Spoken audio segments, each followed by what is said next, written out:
Everything you see, touch, and feel might not be real. Beneath the surface of our seemingly solid world, strange patterns emerge, particles that vanish when unobserved, laws of physics that run with perfect precision, and a universe that behaves more like code than chaos. Could it be that reality itself is designed? Some scientists and philosophers now suggest the unthinkable, that our entire universe might be an incredibly advanced computer simulation. So, if you want to know the whole truth, watch this video till the end and subscribe to the channel. Let's begin. If our universe truly behaves like a grand illusion, the next question naturally arises. How could such a thing even be possible? That's where the simulation theory, or more precisely, the simulation hypothesis, enters the picture. This idea, both fascinating and unsettling, proposes that what we call reality might actually be an extraordinarily advanced digital simulation. One so sophisticated that every experience you have, every sight, sound, and emotion feels completely real. At its core, the simulation hypothesis is built on a simple yet profound concept. If a civilization advances far enough technologically, it would eventually gain the ability to create hyper-realistic virtual worlds populated by conscious beings. Beings who believe they are living in a real universe. To us, this might sound far-fetched, but think about how quickly our own technology has evolved. A few decades ago, video games were nothing more than blocks of pixels. Today, we have immersive virtual reality systems, lifelike graphics, and AI-driven characters that can think, react, and even learn. The leap from Pong to photorealistic simulations took less than half a century. Now imagine what could be achieved in 1,000 years, or 10,000. The simulation hypothesis suggests that if it's possible to create such convincing digital realities, and if advanced civilizations have both the means and the desire to do so, then it's statistically more likely that we are living in a simulated world than in the one true, base reality. In other words, if even one civilization somewhere in the cosmos has created simulated universes, and if each of those simulations can create its own simulations in turn, then the number of simulated realities would vastly outnumber the single original. By that logic, the odds of us living in the base reality shrink to nearly zero. This theory isn't just philosophical speculation. It's backed by serious thinkers in science and philosophy. The argument draws from the principles of computation, probability, and cosmology, and it bridges the gap between metaphysics and mathematics. What makes the simulation hypothesis so gripping is that it doesn't rely on faith, but on logic. If consciousness can be simulated, if it can emerge from information processing, then a sufficiently powerful computer could, in theory, simulate not just minds, but entire worlds, right down to every atom. Now, imagine what that means. Every sunrise you've ever seen, every song you've ever heard, and every moment you've ever lived could exist not in physical space, but within lines of digital code, the product of cosmic programming on a scale beyond human imagination. In this view, the universe is not a physical construct of matter and energy, but a vast dynamic computation governed by algorithms we perceive as natural laws. Space, time, gravity, and even life itself could all be part of a vast simulation running somewhere in an advanced civilization's supercomputer. Critics often ask, why would anyone build a universe like this? There are many possible answers. Some believe it could be for research. Perhaps advanced beings wanted to study their ancestors, to observe the rise of intelligent life, or to understand the origins of consciousness. Others suggest it could be entertainment, much like how we play video games today.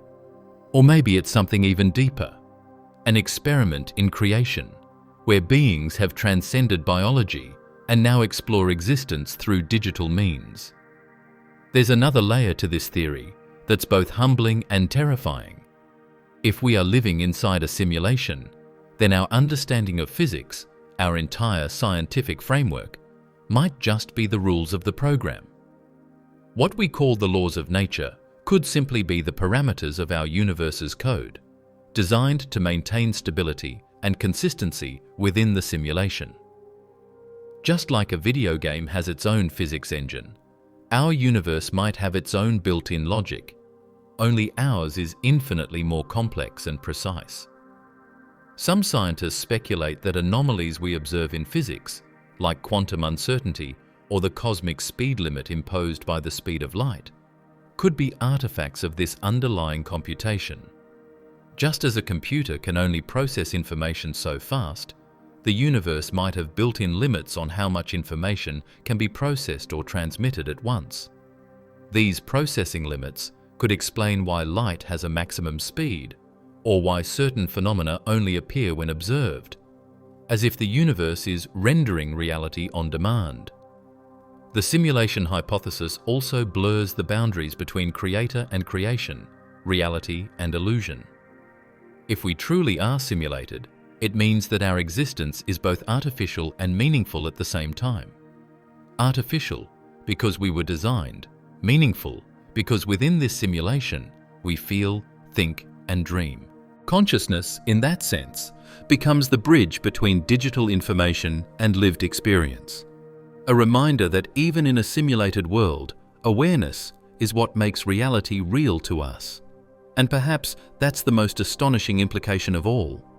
If it's possible for conscious beings like us to exist within a simulation, then consciousness itself might not be bound to biology. It might be a universal property of information, capable of arising wherever the right patterns form, whether in brains or in circuits, in neurons or in data. That means even if we are simulated, our emotions, creativity, and love are just as real to us as anything could ever be.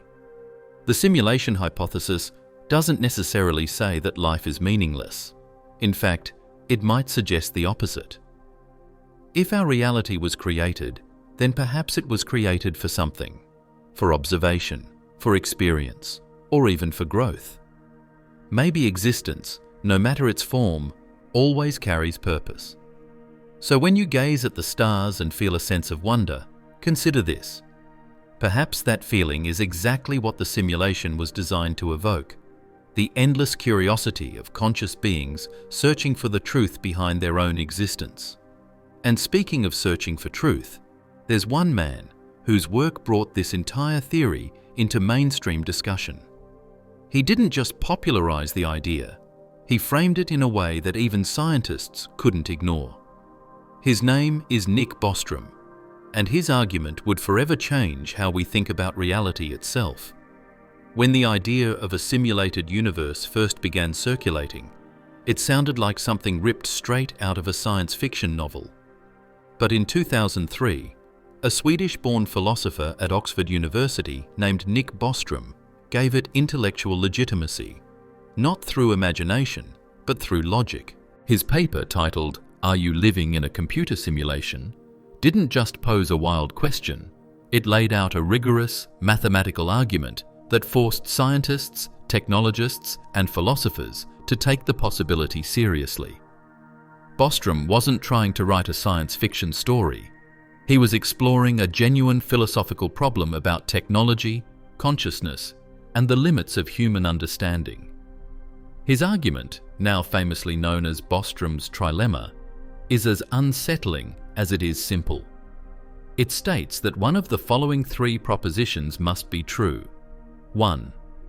No civilization in the universe ever reaches a level of technological maturity capable of creating realistic ancestor simulations. 2. Some civilizations do reach that level, but none of them choose to create such simulations. 3. We are almost certainly living in a computer simulation right now. That's it. Just three possibilities. And as Bostrom carefully reasoned, if the first two are false, then the third one almost certainly has to be true. Let's unpack that. The first proposition implies that no civilization, not humans, not aliens, not anyone, ever survives long enough to develop the kind of technology needed to simulate entire universes. In other words, civilizations might destroy themselves before reaching that point, either through war, environmental collapse, or some unforeseen catastrophe. This scenario is bleak, but it's possible. It would mean that the universe is largely devoid of ultra-advanced life, and we're among the few that have made it this far. The second proposition suggests that some civilizations do achieve that godlike technological capability, but choose never to use it. Maybe they have moral objections. Maybe they decide that simulating conscious beings would be unethical, like creating billions of digital minds capable of suffering. Or perhaps they simply lose interest, focusing instead on exploring higher realities or merging with their own artificial intelligences. But it's the third possibility that captures everyone's imagination and fear. If even one civilization somewhere in the cosmos has developed the ability to create realistic simulations, and if they've run just a few of them, then the number of simulated worlds would vastly outnumber the one original base reality. By the laws of probability, that would mean the odds of us living in the real universe are astronomically small. In short, if simulated realities are possible, then it's overwhelmingly likely that we're already in one. To visualize this, think of a pyramid. At the top, there's one base reality, the original universe. Below it, there might be hundreds, thousands, or millions of simulated worlds created by civilizations within that base reality. And inside those simulations, new beings could eventually create their own simulations, continuing the chain indefinitely. From the bottom of the pyramid, looking up, it becomes almost impossible to distinguish which level of reality you're on. Each layer feels just as real to its inhabitants. Each mind within it believes it's living in the real world. Bostrom's genius was not in inventing the idea of simulated worlds that had existed in philosophy for centuries, from Plato's allegory of the cave to Descartes' evil demon thought experiment, but in reframing it in the context of modern computation. He recognized that our rapid technological evolution was pointing toward a moment when this thought experiment might become a real, testable possibility. He drew on Moore's law, the observation that computing power tends to double every couple of years. Extrapolate that far enough into the future, and we reach a point where computers could simulate entire human brains, complete with emotions, memories, and self-awareness. A civilization with access to such immense computational resources could, in theory, recreate its own history in exact detail, down to each person, each event, even each thought. Now imagine this happening not once, but millions of times. The simulated beings inside these worlds would live out their lives believing their universe was real. They would study physics, build telescopes, look at the stars, and never realize that those stars were just mathematical constructs inside a simulation's code. And here's the chilling part. If this scenario is even remotely possible, it becomes far more likely that we are those simulated beings than that we're the original ones. In interviews, Bostrom himself has admitted that he doesn't know which of the three propositions is true, but he leans toward one unsettling conclusion. If humanity ever develops the power to create convincing simulated realities, and if we decide to use it, then it's nearly certain that we ourselves are already inside one. Because statistically, it's far more likely to exist inside a simulated world than to exist in the one original universe from which all simulations descend. His paper sent shockwaves through academia, not because it claimed definitive proof, but because it forced scientists and philosophers to confront a logical paradox. It blurred the line between science, philosophy, and existential dread. If we accept that technology is progressing rapidly, and if consciousness can emerge from information processing, then denying the possibility of simulation begins to look like denial of probability itself. Interestingly, Bostrom never claimed the simulation hypothesis was proven, only that it's logically consistent and statistically compelling. He even suggested that if we ever reach a stage where simulations of consciousness become possible, we'd have to assume we're simulated unless we can find strong evidence to the contrary. In a sense, every step forward in AI, virtual reality, and computing power doesn't just change the world, it erodes our confidence that the world itself is real. His work sparked conversations among tech leaders, physicists, and philosophers alike. Elon Musk famously remarked that the chances we're in base reality are 1 in billions. Others, like theoretical physicist Michio Kaku, have discussed how quantum mechanics might actually align with the simulation concept, an idea we'll explore more deeply in a later segment. And that leads us naturally into the next step of this journey, understanding Bostrom's trilemma in full detail and how each of its 3 possibilities paints a drastically different picture of the fate of intelligent life in the universe. Nick Bostrom's trilemma is one of those rare ideas that, once you hear it, refuses to leave your mind. It's both elegant and terrifying, a logical trapdoor beneath our sense of certainty. When you strip it down to its essence, it says, one of 3 things must be true about the universe and intelligent life. And no matter which option you choose, the implications are profound. Let's explore each part carefully. The first possibility of Bostrom's trilemma states that no civilization in the universe ever reaches technological maturity capable of creating realistic simulations of conscious beings. In simple terms, that means every intelligent species, including us, eventually self-destructs before becoming advanced enough to build simulated worlds. It's a grim scenario, but one that carries a haunting kind of logic. Think about humanity's own trajectory. We've developed nuclear weapons powerful enough to destroy our planet. We're altering the climate in irreversible ways. And we're creating artificial intelligence that might someday surpass human control.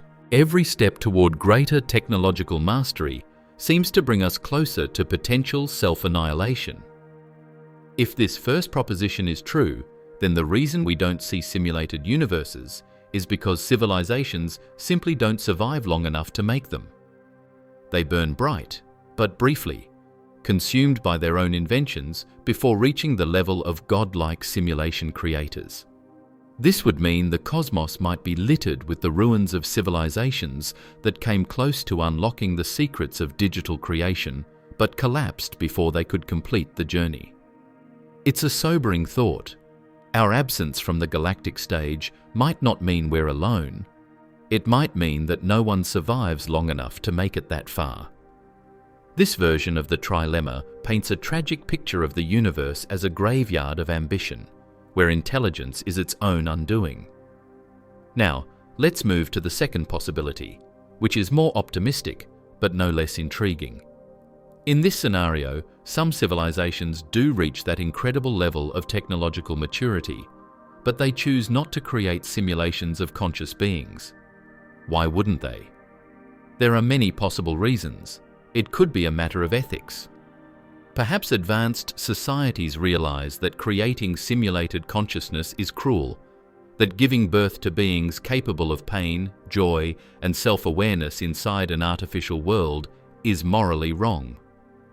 From their perspective, creating simulations might be equivalent to playing God, a violation of moral principles developed through centuries of evolution and enlightenment. Alternatively, maybe the idea simply becomes obsolete. Once a civilization masters its own existence, conquers disease, space, and time itself, maybe it finds little interest in recreating primitive digital versions of life. Perhaps they move beyond curiosity about their past, focusing instead on exploring higher dimensions of existence, or merging with artificial intelligence in ways we can't yet comprehend. There's also a possibility that the universe itself places restrictions on simulations. Maybe there are physical, computational, or even metaphysical limits that prevent full-scale conscious simulations from being possible. Perhaps once a civilization understands the deep structure of reality, it realizes that certain boundaries can't, or shouldn't, be crossed. If this second scenario is true, it's oddly comforting. It means advanced life exists, maybe even thrives, somewhere out there. It means they've evolved, not just technologically, but morally. They have the ability to play God, but choose not to. However, it also means we're likely living in the real, base universe, untouched by artificial design. That's reassuring. But only if we're confident that we'll someday reach that same level of restraint. And then comes the third and final possibility, the one that keeps philosophers, scientists, and late-night thinkers awake. It's the option that says, if civilizations do reach technological maturity, and if they do choose to create simulations, then it's almost certain that we're already living in one. Here's why. Once a civilization gains the power to simulate entire universes, there's no reason they'd stop at just one. They could run millions, even billions of simulations for research, entertainment, education, or reasons far beyond our understanding. Every simulated world could contain billions of conscious beings, each believing they're real, each perceiving their universe as the one true reality. In that case, the number of simulated worlds would vastly outnumber the single base reality. By simple probability, it becomes almost impossible that we happen to be in the original one. We're far more likely to be part of one of the countless simulations running somewhere on a cosmic computer. To make that more relatable, think about how we already create miniature simulations ourselves. We run AI-driven ecosystems, model weather patterns, and design virtual societies. In the near future, we'll create virtual realities indistinguishable from the real world. Inside those worlds, simulated beings might ask the same questions we're asking now. Is this real? Could my world be fake? If even one advanced civilization somewhere in the cosmos began simulating its ancestors, or any form of conscious life, then statistically, there would be countless layers of simulated realities.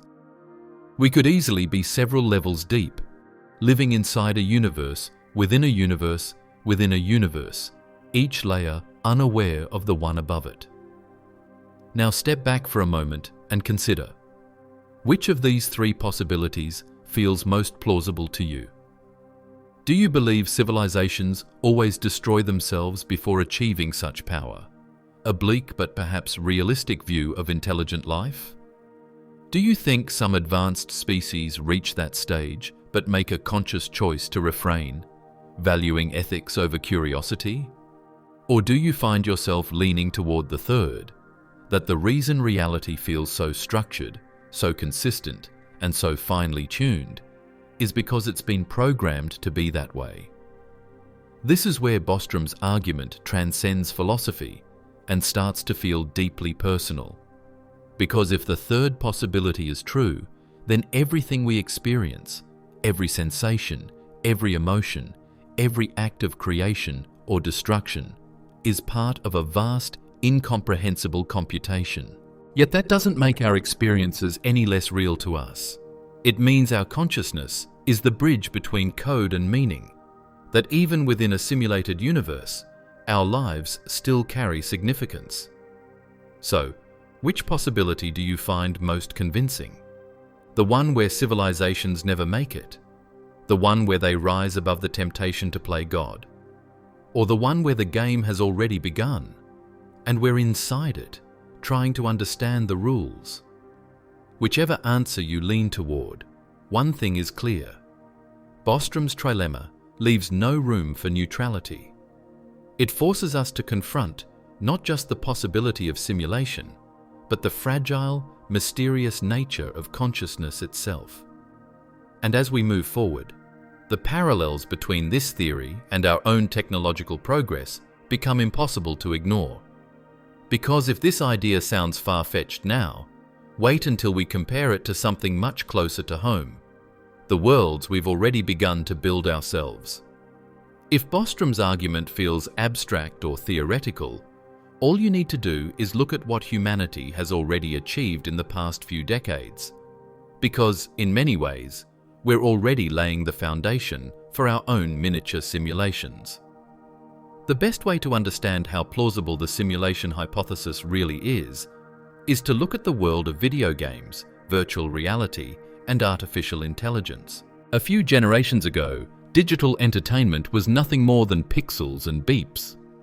Games like Pong and Tetris were revolutionary in their time, yet laughably primitive by today's standards. They didn't simulate reality, they abstracted it. But as technology advanced, something remarkable happened. Our ability to mimic the real world, to digitally recreate it, began to accelerate faster than anyone could have predicted. Today, when you pick up a controller or strap on a VR headset, you can walk through photorealistic environments, interact with hyper-detailed characters, and experience entire universes crafted purely from code. Games like Red Dead Redemption 2, Cyberpunk 2077, or The Last of Us don't just simulate visuals. They simulate emotion, physics, and behavior. Every flicker of light, every rustle of wind, every human expression is rendered in breathtaking detail. And what's truly astonishing is that these worlds are being rendered in real time by machines that fit inside our homes. Virtual reality takes this even further. With VR headsets, haptic suits, and spatial audio, people can step into fully immersive environments that trigger genuine emotional and physical responses. The brain, it turns out, doesn't need much persuasion to believe in a virtual world. When sight, sound, and touch align in the right way, your mind accepts the illusion as real. Your heart races when you stand on a digital cliff. Your body flinches when something virtual comes too close. Reality, it seems, is negotiable.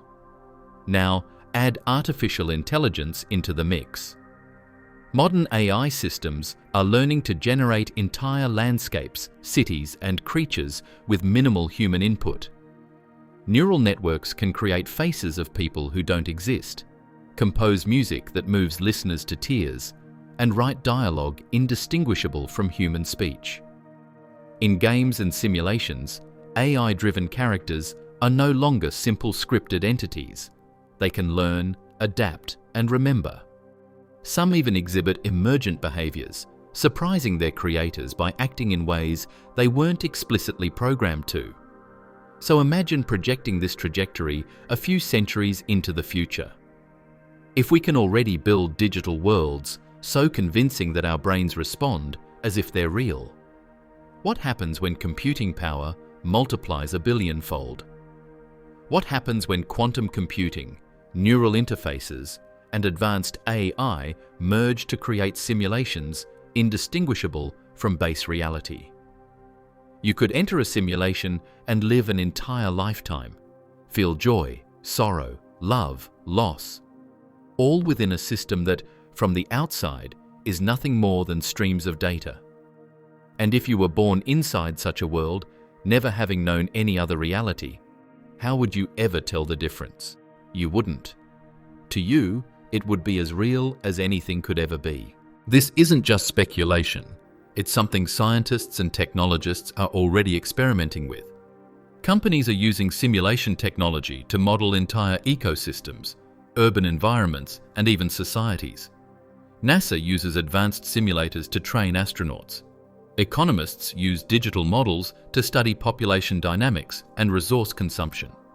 In medicine, doctors use virtual reality to perform simulated surgeries with lifelike precision.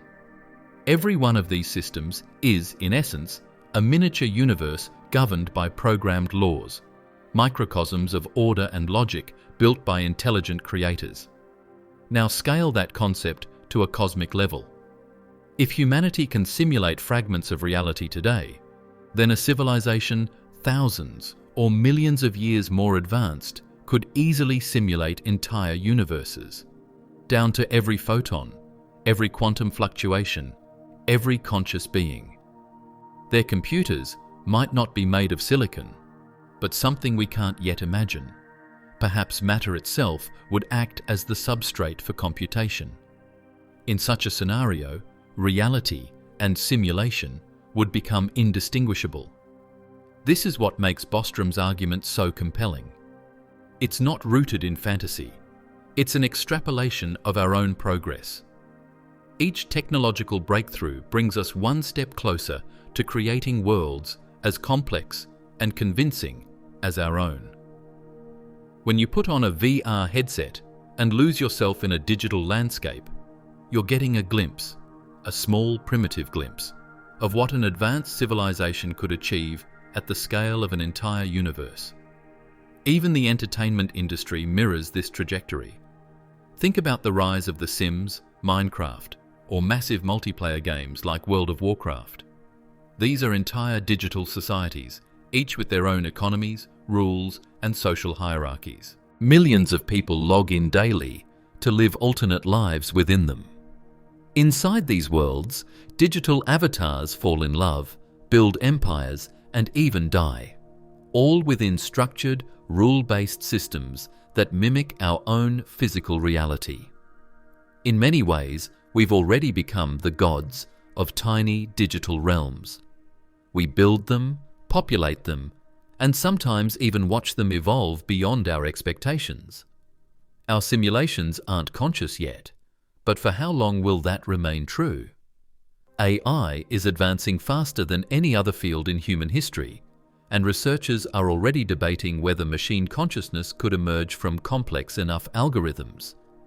If that happens, if simulated beings ever become self-aware, then we'll have done exactly what the simulation hypothesis suggests our own creators might have done: breathed consciousness into code. And when that moment comes, when our digital creations begin asking who made us, we might realize that we're living inside the same kind of structure, just a few layers deeper. So when skeptics call the idea of a simulated universe impossible, all you need to do is look at the direction humanity is heading. We've already started constructing simulated realities. The only difference between us and our hypothetical creators is scale and sophistication. We're the primitive version of them, learning how to build our own universes, one pixel, one line of code, one AI model at a time. As technology accelerates, the line between digital and physical will continue to blur. Eventually, simulated worlds could become so intricate, so precise, that not even their inhabitants or their creators could tell the difference. And when that happens, we may finally understand that the simulation hypothesis isn't just a philosophical theory. It's a natural consequence of technological evolution. But this idea becomes even more fascinating when we turn our gaze from technology to the foundations of physics itself. Because if our universe really is simulated, then we should see clues, faint fingerprints, hidden in the laws of nature. And, incredibly, some scientists believe that's exactly what we've begun to find. In the digital worlds we create, whether video games or VR, there's a fascinating design principle that keeps them running efficiently: rendering on demand. The computer doesn't waste power drawing the entire game world at once. It only renders what the player sees, the parts that are actively being observed. Everything outside your field of view still exists in data form, but it isn't visually or physically computed until you turn toward it. Now here's where things get truly strange. The universe might be doing the same thing. Enter the realm of quantum physics, the branch of science that explores the behavior of reality at its smallest scales. It's an area so bizarre that even Einstein once called it spooky. For over a century, quantum mechanics has shown us that the microscopic world doesn't obey the same intuitive rules as the macroscopic one. Particles behave like waves, waves behave like particles, and sometimes things exist in multiple states at once until they're observed. That last part, the so-called observer effect, is where things get interesting for the simulation hypothesis. Let's talk about the famous double-slit experiment, one of the most mind-bending experiments in the history of science. When scientists fired tiny particles, like electrons, at a barrier with two slits, they expected to see two distinct impact bands on the detection screen, one for each slit, just like bullets passing through two windows. But that's not what happened. Instead, the particles formed an interference pattern, a series of light and dark bands, as if the electrons were acting like waves that passed through both slits at once and interfered with themselves. It was as though each electron had split into two, traveled through both openings simultaneously, and then recombined, behaving not like matter, but like a probability wave. However, when scientists placed a detector to see which slit each electron actually passed through, the pattern suddenly changed. The interference disappeared, and the electrons behaved like normal particles again, hitting the screen in two neat bands. In other words, the very act of observing the electrons seemed to collapse their wave-like state into a single, fixed outcome. It was as if reality itself decided what to be only when someone was watching. This baffling phenomenon, that observation determines outcome, lies at the heart of quantum mechanics. It suggests that at the fundamental level, the universe doesn't exist in a definite form until it is measured or observed. Before that, it exists as a superposition, a cloud of probabilities, a blend of possibilities waiting to be decided. Now, if that sounds eerily familiar, it's because it mirrors the way digital simulations work. In a computer-rendered environment, the system doesn't waste processing power creating what isn't being seen. The game engine collapses potential data into visible form only when the player's camera turns toward it. This isn't just efficient, it's necessary for performance. Otherwise, even the most powerful computers would crash under the weight of simulating an entire world at once. Could the universe be operating under the same principle, conserving computational energy by rendering reality only when observed? Some physicists and philosophers think it's not such a crazy idea. Take John Archibald Wheeler, a renowned theoretical physicist who worked closely with Einstein. Wheeler proposed what he called the participatory anthropic principle. His bold claim, "We are not just passive observers of the universe, we are active participants in bringing it into being." In his view, the universe behaves like a kind of cosmic feedback loop, where observation itself helps define reality. In essence, consciousness is not a side effect of the universe. It's a fundamental part of how the universe exists. This idea dovetails perfectly with the simulation hypothesis. If our universe is indeed a vast computational construct, then it would make perfect sense for the system to optimize itself. Instead of rendering every particle, every photon, and every galaxy in full detail all the time, the simulation would only calculate what's needed when it's observed. Think about it like this. When you look at the night sky, the starlight you see has traveled for billions of years. But the specific visual details of those stars in your field of perception might only be resolved when your consciousness interacts with them. Before that, their precise states might exist only as stored potential, data waiting to be activated. Even stranger, quantum entanglement, the phenomenon where two particles remain linked across vast distances, instantly affecting each other's states, could be explained in this framework as well. In a simulation, information about one entangled particle doesn't need to travel physically. It's simply updated in the program. The system already knows both values simultaneously because they're connected through the same computational framework. There's no need for faster-than-light communication. It's all handled by the underlying code. Now, let's be clear. Mainstream physicists don't claim we're in a simulation. But many acknowledge that the universe behaves in ways consistent with how a simulation would need to function. As Nobel Prize-winning physicist Richard Feynman once said, "I think I can safely say that nobody understands quantum mechanics." Yet, if you think of reality as information, as data processed by some cosmic computer, suddenly, some of these bizarre effects begin to make a strange kind of sense. In recent years, scientists like James Gates, a theoretical physicist known for his work in supersymmetry, have even discovered what appear to be computer-like error-correcting codes embedded within the mathematical equations that describe fundamental particles. If our universe truly contains digital-like code structures at its deepest levels, then it could be evidence, however indirect, that we're living inside a designed system. The simulation comparison also helps explain the universe's uncanny precision. Quantum mechanics, for all its uncertainty, operates on exact mathematical principles.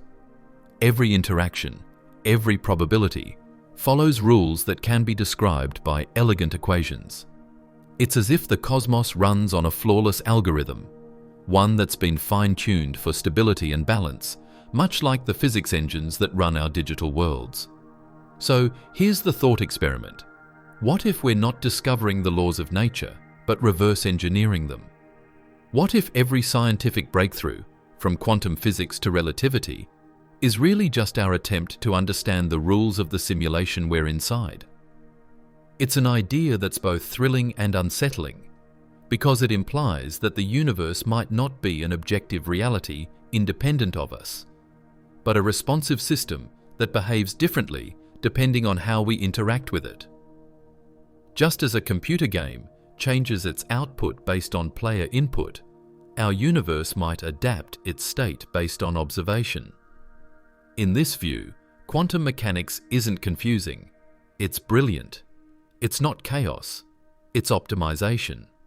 It's the universe's way of conserving energy, efficiency, and information. And the more we study it, the more it seems to resemble not a static reality, but a living, breathing computation unfolding moment by moment.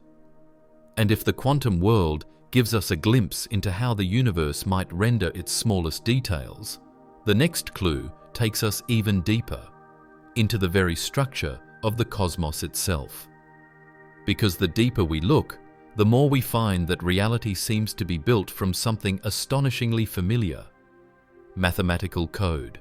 When scientists look into the fabric of the universe, one of the most remarkable and almost mystical discoveries is that everything, from the motion of galaxies to the flicker of subatomic particles, appears to be governed by mathematics. The cosmos doesn't behave chaotically or randomly. It operates according to precise, consistent rules that can be written as equations. From Newton's laws of motion to Einstein's field equations, from quantum mechanics to string theory, mathematics is the invisible language of reality. This profound order has puzzled scientists and philosophers for centuries. Why does the universe speak mathematics? Why should reality, messy, vast, and filled with energy and matter, conform so perfectly to abstract symbols scribbled on chalkboards? It's one thing for math to describe certain aspects of the world, but it's another entirely for the universe itself to seem constructed from mathematical relationships, as if every atom, star, and law of physics was following an algorithm. As Nobel Prize-winning physicist Eugene Wigner once wrote in his famous essay, The Unreasonable Effectiveness of Mathematics in the Natural Sciences, the enormous usefulness of mathematics is something bordering on the mysterious. Indeed, the mystery deepens the more we look. When we study the universe at its most fundamental levels, we find numbers, ratios, constants, and patterns recurring everywhere. The value of the speed of light, c, is fixed and absolute. The gravitational constant, g, governs how matter interacts. The fine structure constant, alpha, determines how light and electrons interact, a number so precise that if it were even slightly different, life as we know it couldn't exist. These are not just random values. They're finely tuned to an almost impossible degree. If one constant were off by even a fraction, atoms wouldn't form, stars couldn't ignite, and the universe would collapse or expand too quickly for life to exist. Everything is balanced, perfectly calibrated, as though the universe has been programmed to allow for complexity, structure, and consciousness. It's this mathematical perfection that has led many scientists to wonder, is the universe more like a machine than a mystery? Think about how computers work. Every operation, every visual effect, every outcome within a digital world is governed by rules, by code. The laws of physics inside a video game aren't real, but they feel real because they're consistent. Gravity, light, sound, and motion inside a game all follow mathematical algorithms that determine how objects behave. Now compare that to our own universe. Everywhere we look, we see structure, patterns repeating at every scale, from the spiral of galaxies to the swirl of a seashell, from the branching of neurons to the growth of trees. The Fibonacci sequence, a mathematical pattern found throughout nature, describes the way leaves grow, shells form, and hurricanes twist. The Mandelbrot set, a mathematical fractal, reveals infinite complexity within simple equations, mirroring the recursive beauty we see in both microscopic and cosmic forms. The deeper physicists probe, the more it begins to look as if the entire universe might be built on a digital-like framework. Some even suggest that reality could be quantized, meaning it's not continuous, but composed of discrete, indivisible units, much like pixels on a screen or bits of data in a computer. The universe, in this view, isn't analog, it's digital.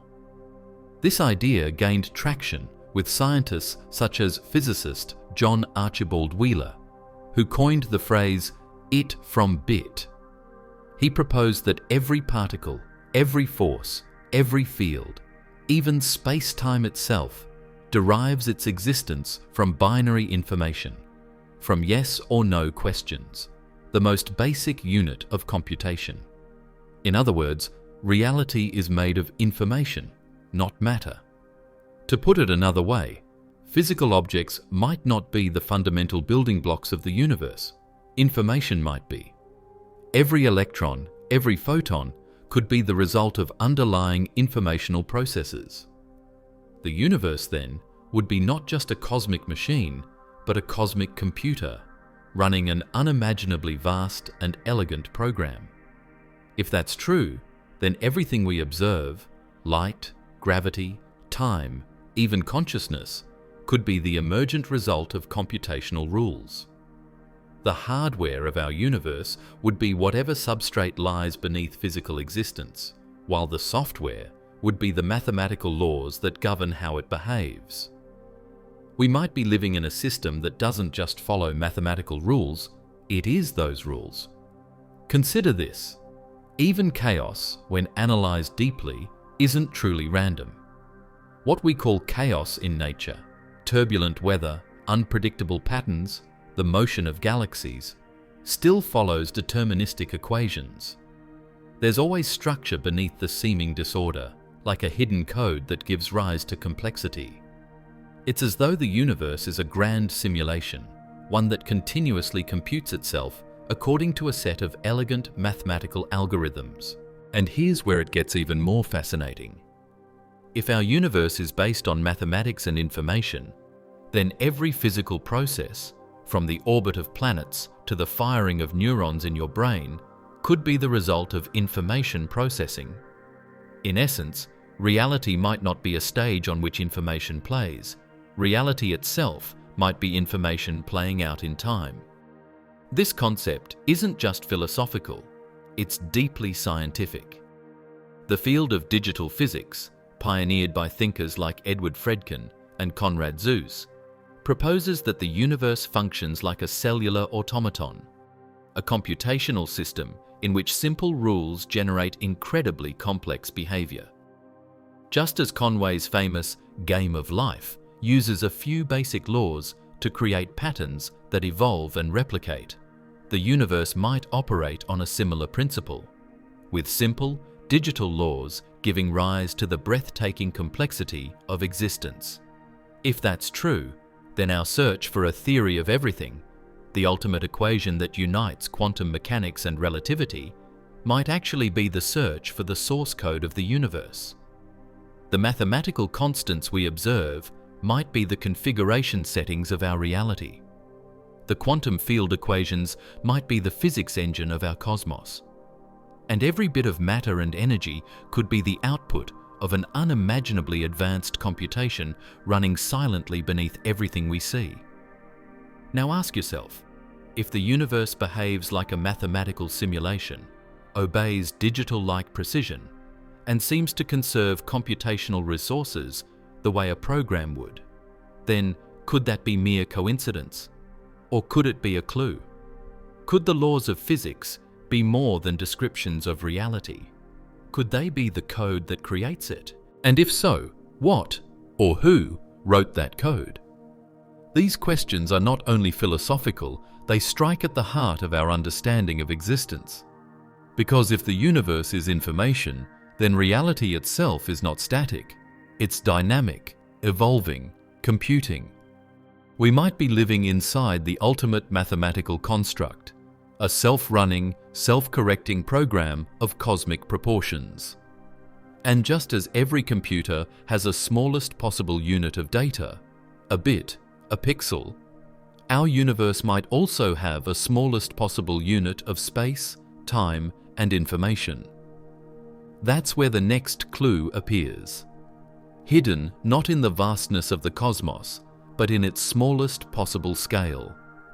Because when physicists look beyond atoms, beyond quarks, into the limits of space itself, they find something astonishing, a boundary, a minimum size, a fundamental pixel of the universe.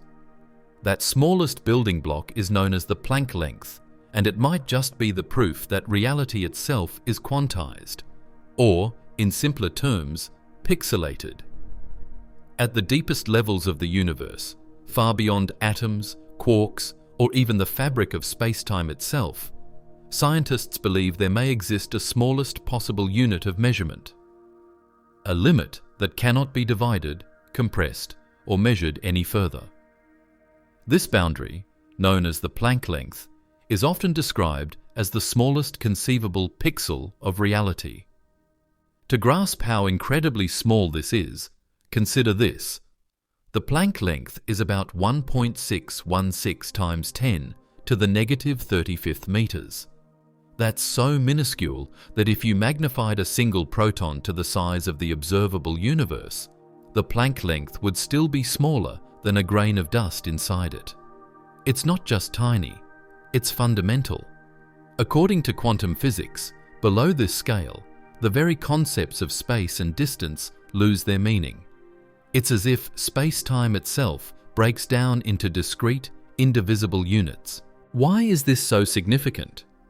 Because if space, something we've always assumed to be continuous, is actually made of discrete, finite elements, it suggests the universe might not be smooth and analog, but digital. Imagine you're looking at a high-definition television screen. To your eyes, the image appears seamless, continuous, but zoom in close enough and you'll see it's made of tiny individual pixels. Each pixel can only display one color at a time, and together they create the illusion of smooth motion and form. The Planck length might play the same role in our universe, the smallest pixel of space-time that, when combined in unimaginable numbers, creates the continuous reality we perceive. Physicists Max Planck and later Albert Einstein laid the groundwork for this idea when they discovered that energy itself is quantized. Light, for example, doesn't flow in a continuous stream, but in tiny packets called quanta. discrete bundles of energy. This discovery revolutionized physics and gave birth to quantum mechanics. Now, if energy comes in packets, could space and time themselves also come in packets? Theoretical frameworks like loop quantum gravity suggest exactly that. They propose that spacetime is woven from incredibly small loops of quantum fields, finite, indivisible chunks that make up the fabric of the cosmos. If this is true, then reality isn't a smooth canvas, but a vast digital grid, each point representing a single quantum of space or time. Think of it as the universe's resolution, the smallest pixel size that defines the sharpness of existence. The higher the resolution, the more detailed the world appears. But even the highest resolution image has a limit, a point where you can't subdivide further. The Planck length might be that limit, the smallest measurable unit of the universe's grand display. This digital-like nature of spacetime aligns perfectly with the simulation hypothesis. In a computer simulation, space isn't truly continuous. It's represented by finite data points in a 3D grid. When you move through a virtual world, the computer calculates positions and interactions using a limited number of coordinates. No matter how advanced the simulation, there's always a smallest possible step the system can represent. The Planck length could be the universe's version of that step, the fundamental grid size of the cosmic program. There's even experimental curiosity surrounding this idea. Some physicists have proposed that if the universe truly operates on a digital grid, we might one day detect it, not by looking for visible pixels, of course, but by studying how high-energy particles, like cosmic rays, behave at extremely small scales. If spacetime is quantized, it could subtly alter the paths or energy distributions of these particles, revealing the hidden lattice beneath our reality. This concept also ties into another remarkable feature of the universe, the Planck time, the smallest measurable unit of time, approximately 5.39 times 10 to the negative 44th seconds. It represents how long it takes light to travel one Planck length. Below that threshold, time itself ceases to have meaning. It doesn't flow smoothly, but ticks in discrete intervals, like frames in a film reel. Together, Planck length and Planck time imply that our universe might be fundamentally pixelated and frame-based, updating moment by moment in infinitesimally small but finite steps, just as a simulation refreshes at a certain frame rate. We experience continuity because our minds can't perceive the discrete intervals between these frames of existence, much like how we perceive smooth motion in a movie rather than a rapid succession of still images. If this analogy holds true, then the Planck scale could be where the cosmic source code operates, the level at which reality is computed, updated, and rendered. It's where the physics engine of the universe runs its deepest algorithms. Every photon that moves, every atom that vibrates, every neuron that fires could be an execution of those algorithms, unfolding one Planck tick at a time. Some researchers even speculate that black holes might provide a window into this digital framework. At their centers, gravitational forces compress matter and energy to such extremes that space-time itself breaks down. The information about everything that falls into a black hole appears to be encoded on its event horizon, a two-dimensional surface that somehow contains all the three-dimensional information of the objects inside. This idea, known as the holographic principle, suggests that the universe might store and process information in the same way, like a vast holographic projection computed from a two-dimensional cosmic boundary. In that sense, the Planck scale pixels might not just be points in space, they might be bits of information, the ones and zeros of the universe's fundamental code. Everything we experience, from the glow of stars to the thoughts in our minds, could emerge from the complex interactions of these tiny information bits. If that sounds abstract, consider this. In every digital image or video, the beauty, color, and motion we see all arise from combinations of binary code. The emotional power of a movie, the vividness of a video game, the realism of a virtual landscape, all of it is built from ones and zeros. Similarly, our universe could be the ultimate masterpiece, a living simulation built from quantum information, with Planck-length pixels forming the canvas of creation. Of course, this doesn't mean we're trapped inside a literal computer. The processor running our universe might not be anything we can comprehend. It could exist outside space and time altogether. What matters is that the behavior of our universe mirrors the logic of a computational system.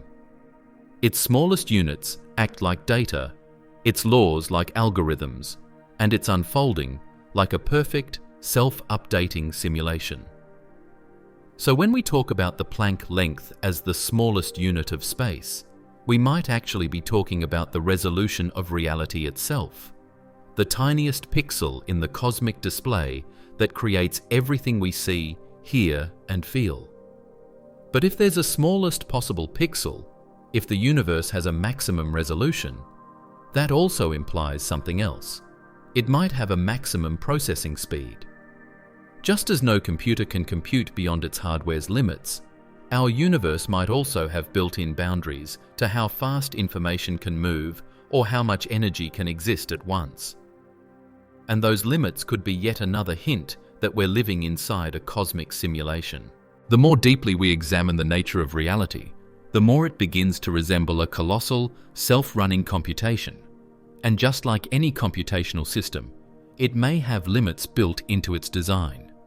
In a computer simulation, there are boundaries, finite processing power, memory constraints, refresh rates, and speed caps.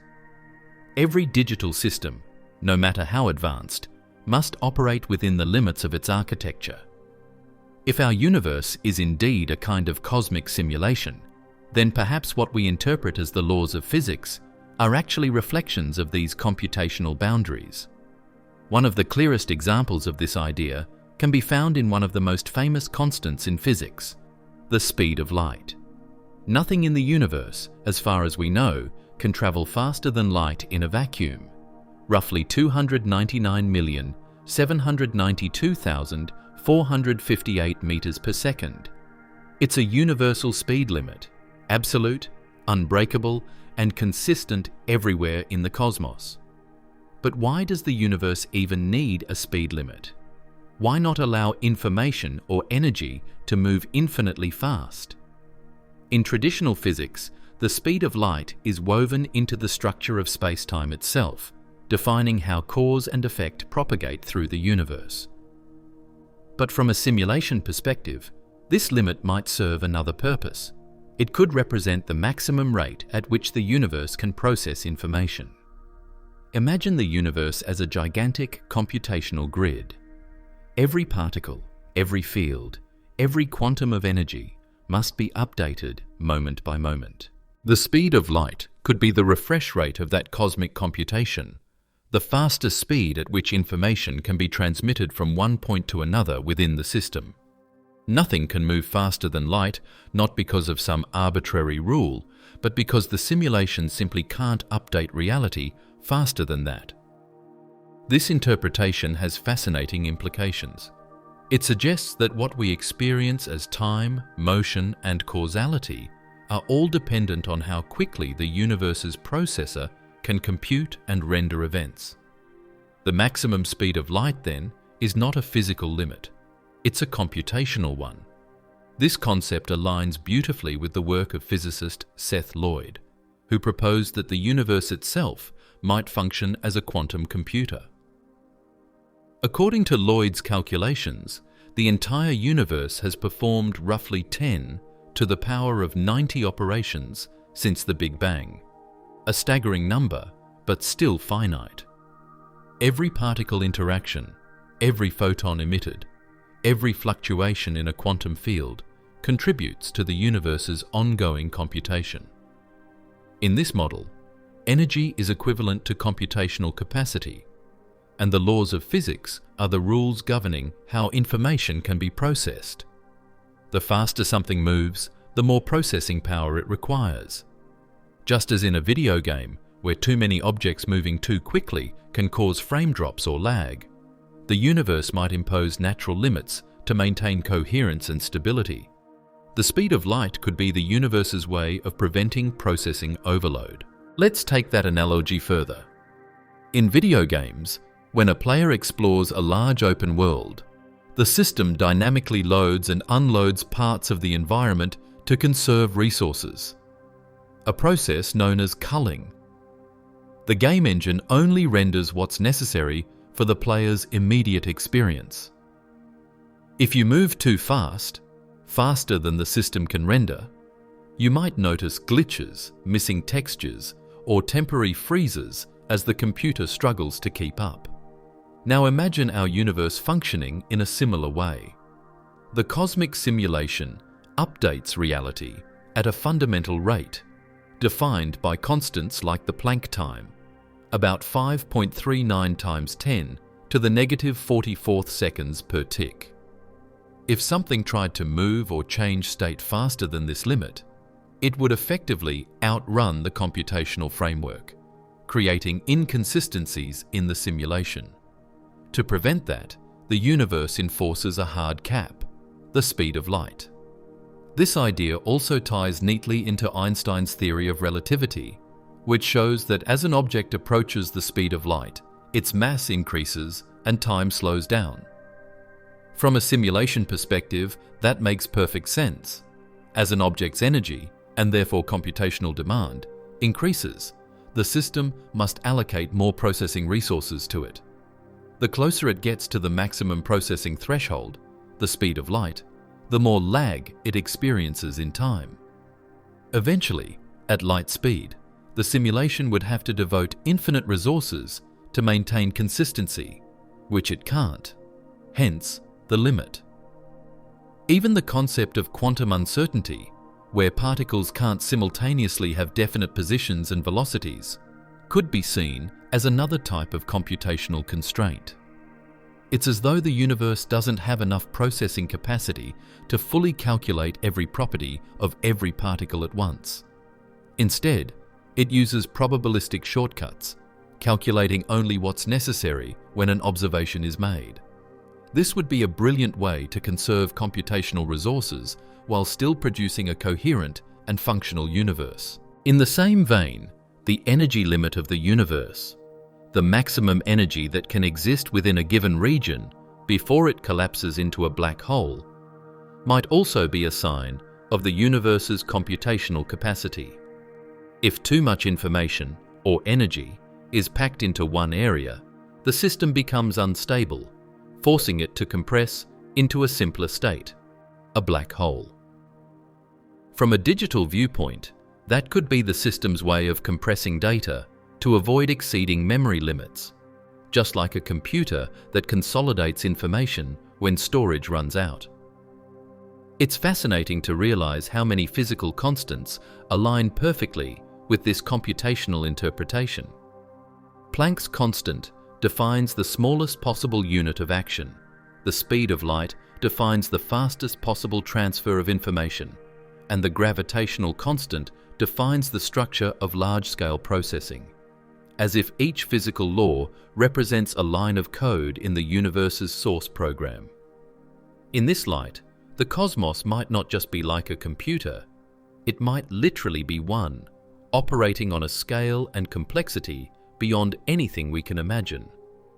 Every atom could be a processor, every quantum interaction a calculation, every star a vast node in a universal network of computation. And we, conscious beings, might simply be emergent patterns of information within that grand system, self-aware data processing itself. Now, this idea leads to an even more tantalizing possibility. If the universe truly behaves like a simulation, there might be detectable clues hidden within its physical structure, small imperfections, computational artifacts, or energy anomalies that betray its underlying grid. And that brings us to one of the most intriguing proposals in modern physics, that scientists might one day be able to test for the simulation itself, using cosmic rays as evidence. These high-energy particles could hold the key to discovering whether our universe is truly continuous or if it's discretely rendered, like pixels in a cosmic video game. If our universe truly functions like a vast digital simulation, then somewhere, hidden deep within the fabric of space, there might be traces of its code. Like tiny glitches in a video game or the faint flicker of pixels on a screen, these signs could betray the underlying grid that structures everything. And incredibly, some scientists believe we might already have the tools to detect them by studying the most energetic messengers in the cosmos, cosmic rays. Cosmic rays are high-energy particles, mostly protons, that travel through space at nearly the speed of light. They bombard Earth constantly, colliding with our atmosphere and producing cascades of secondary particles that can be detected by instruments on the ground. Most cosmic rays come from violent cosmic events like supernovae, black hole jets, or the turbulent hearts of distant galaxies. They carry enormous amounts of energy, far more than any particle accelerator on Earth can produce. In many ways, they are nature's own subatomic projectiles, relics of the universe's most extreme processes. So how could these ancient cosmic travelers possibly tell us whether reality is a simulation? To understand that, imagine the universe as a three-dimensional lattice, an invisible computational grid on which everything is rendered. In this model, space isn't continuous, but made up of discrete points spaced at incredibly small intervals, likely around the Planck length, about 1.616 times 10 to the negative 35th meters. If that's true, then particles moving through space wouldn't be able to travel at any arbitrary angle or energy level. Instead, their paths and momenta would subtly align with the directions of that underlying lattice, just as motion in a video game world is constrained by its coordinate system. Now, if cosmic rays are traveling through such a grid, we might expect to see tiny irregularities in their energy distribution, small, directional patterns that shouldn't exist if the universe were truly continuous. In other words, the most energetic cosmic rays might reveal a kind of anisotropy, a preferred direction of travel or a maximum energy cutoff, consistent with the limitations of a simulated reality. This idea was first proposed by theoretical physicist Silas Bean and his colleagues at the University of Bonn in 2012. They explored how an underlying lattice-like structure to space could affect the propagation of ultra-high energy cosmic rays. If the universe were being computed on a discrete grid, they reasoned, then there should be a maximum energy cosmic rays could reach, just like how a computer simulation has a maximum frame rate or pixel resolution.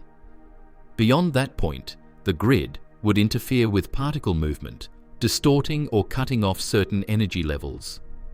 In a continuous universe, cosmic rays should be able to have any energy, up to theoretical limits like the Greisen-Zatsepin-Kuzmin (GZK) cutoff, which is about 5 times 10 to the 19th electron volts. But if the universe is quantized, if space itself is pixelated, there should be an additional, sharper drop-off in the cosmic ray energy spectrum caused by the discretization of spacetime. In essence, the grid would impose an artificial ceiling on how energetic a particle could be, because above a certain threshold, the underlying resolution of space would no longer support finer levels of energy. Bean's team went further, suggesting that such a lattice could even create angular distortions in the distribution of cosmic rays. In a true continuum, high-energy particles should arrive from all directions randomly. But in a discretized, simulation-like universe, their distribution might show faint geometric patterns, evidence of the underlying computational structure. Imagine throwing marbles across a tiled floor. Their trajectories will subtly align with the grid beneath them. Similarly, cosmic rays could carry the imprint of the universe's tile pattern, its computational geometry. Detecting such a pattern would be extraordinarily difficult, but not impossible. Modern observatories like the Pierre Auger Observatory in Argentina and the Telescope Array Project in Utah are already studying ultra-high-energy cosmic rays in exquisite detail. These facilities record the arrival directions, energies, and frequencies of cosmic rays that strike the atmosphere, allowing scientists to look for deviations from expected distributions. If the data were to show even a slight, repeating asymmetry, one not explained by known astrophysical sources, it could hint at something truly astonishing, a measurable boundary to the resolution of reality itself. However, there's a twist. Some scientists have pointed out that even if such anomalies were found, interpreting them as evidence of a simulation would be extremely tricky. After all, the universe is filled with complex magnetic fields, galactic structures, and cosmic radiation that can bend, scatter, or absorb high-energy particles. Distinguishing a computational glitch from natural astrophysical effects would require extraordinary precision and a lot of caution. Still, the very fact that we can even design experiments to test such an idea is revolutionary. It transforms the simulation hypothesis from pure philosophy into something approaching empirical science. If we can find measurable limits to the universe's resolution, we may not only uncover how the cosmos works, we may uncover what it is. Interestingly, even without cosmic rays, there are other areas where the universe's processing limits seem to appear. For example, the cosmic microwave background, CMB, the faint afterglow of the Big Bang, is astonishingly uniform, but not perfectly so. Some physicists have wondered whether its subtle irregularities might also reflect computational constraints, like the rendering noise in a vast simulation. Others point to the uniformity itself. Why would the universe begin with such a smooth, finely balanced structure unless it were the result of deliberate initialization, like setting the parameters of a digital model? If the cosmic ray hypothesis were ever confirmed, it would be one of the most profound discoveries in history. It would mean we've found the universe's hardware signature, the imprint of its underlying computational architecture. It would be as if we'd finally glimpsed the faint grid lines on the canvas of existence, revealing that everything we've ever known, stars, planets, consciousness, and time itself, are built from digital foundations. But that discovery would also open a Pandora's box of questions. If the universe is a simulation, who or what is running it? Why was it created? And what does it mean for our understanding of life, consciousness, and purpose? Because if cosmic rays are the footprints of the universe's code, then we're no longer just scientists studying nature. We're characters studying the system that created us. And that realization leads to a far deeper, more unsettling dimension of the simulation hypothesis, its philosophical implications. Because if we truly are simulated beings, then what does that say about free will, consciousness, and the meaning of existence itself? If the simulation hypothesis is true, if our entire universe, everything from the birth of stars to the beat of your heart, exists within some vast computational framework, then the implications are nothing short of staggering. It wouldn't just rewrite physics, it would challenge the very core of philosophy, consciousness, and meaning itself. Because suddenly, every question we've ever asked, who are we? Why are we here? What is reality? Takes on an entirely new dimension. Let's start with one of the oldest and most fundamental questions. Do we have free will? If we are, in essence, digital entities, beings whose thoughts, memories, and emotions arise from patterns of information processing, then are our choices truly ours? Or are they simply the inevitable result of code running as intended, like lines in an unfathomably complex program? Think of how a computer game works. Within it, every character, every tree, animal, and AI entity behaves according to algorithms. Their actions might appear spontaneous or reactive, but underneath, they're dictated by logic, probabilities, and scripted rules. Yet within that digital world, those characters have experiences. They react, they adapt, they choose. From their perspective, their world feels real, and their choices feel free, even though at the computational level, every action was predetermined by code. Could our own sense of freedom be the same, a product of complex algorithms so sophisticated that they create the illusion of autonomy? Or could it be that consciousness, the mysterious, subjective awareness that allows us to question, dream, and wonder, represents something deeper than code? This question splits philosophers into two camps. The determinists argue that if reality is governed entirely by computational laws, then everything, from the birth of galaxies to your decision to read these words, is inevitable.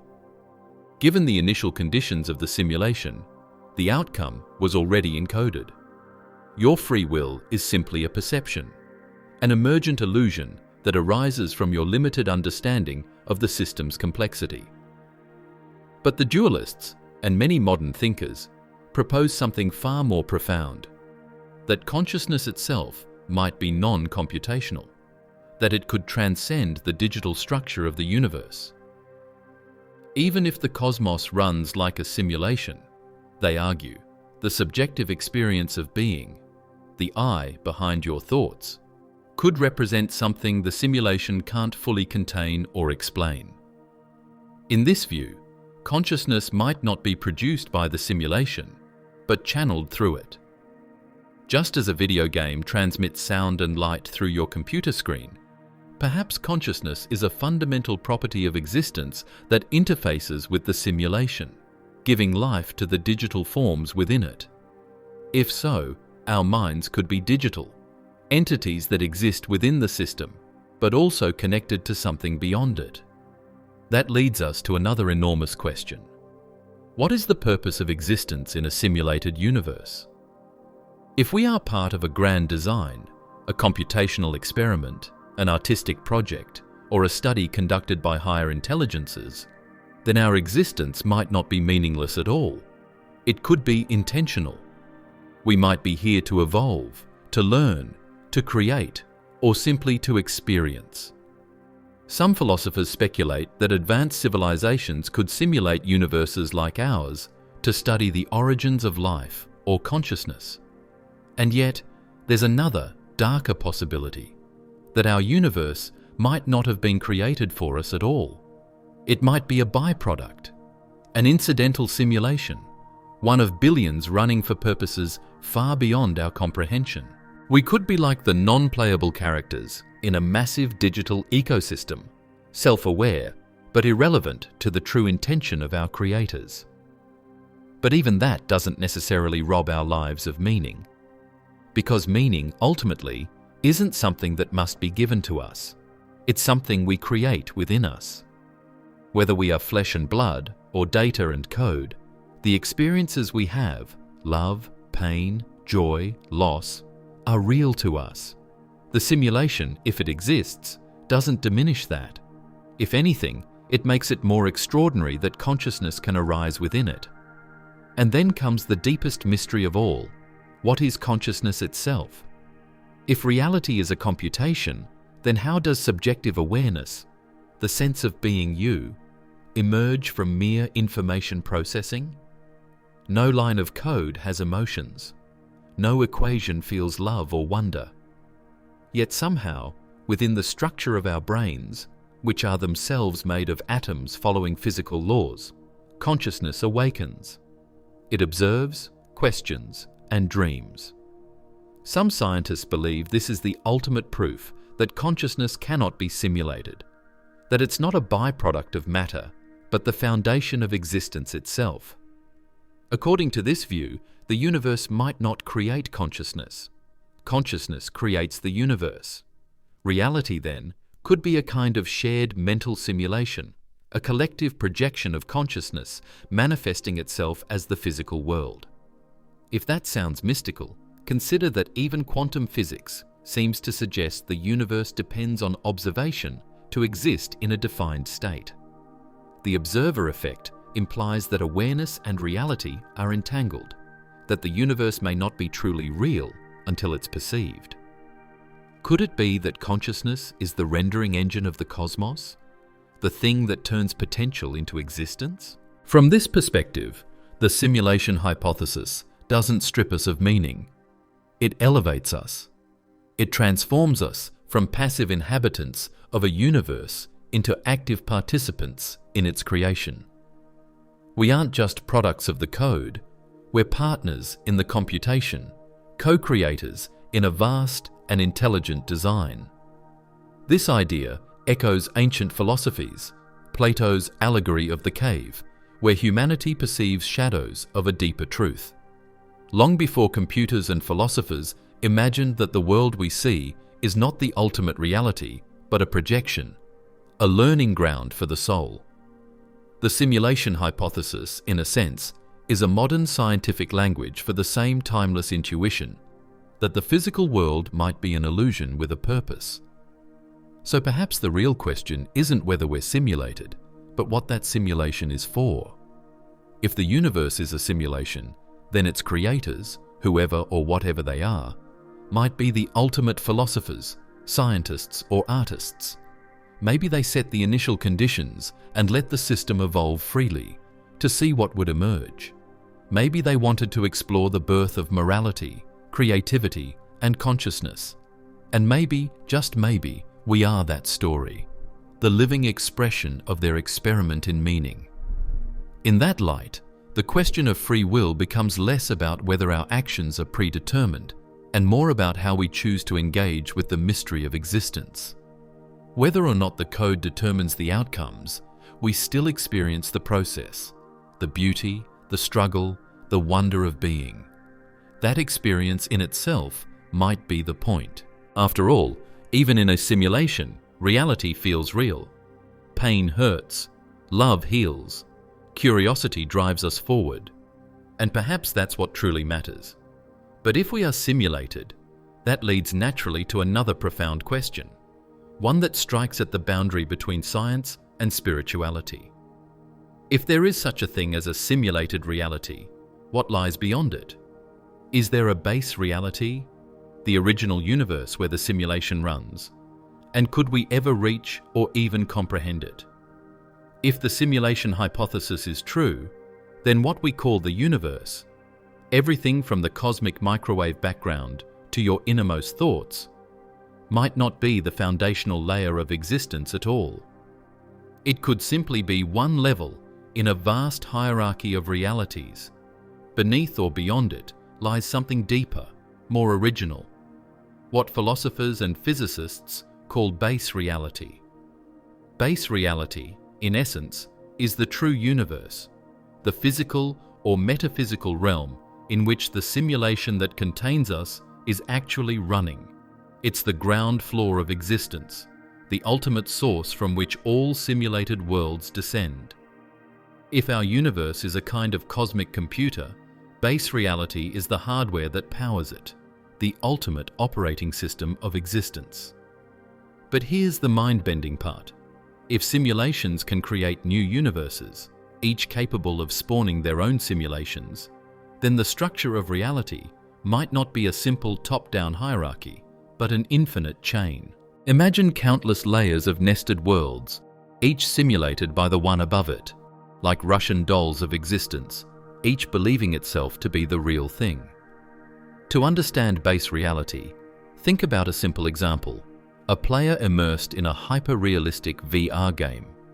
Inside the game, the player controls an avatar who experiences that digital world as genuine. The avatar walks through forests, feels rain, meets other characters, all of it indistinguishable from reality. To the avatar, that world is everything. Yet the player exists outside the game, in a higher dimension, base reality for that simulation.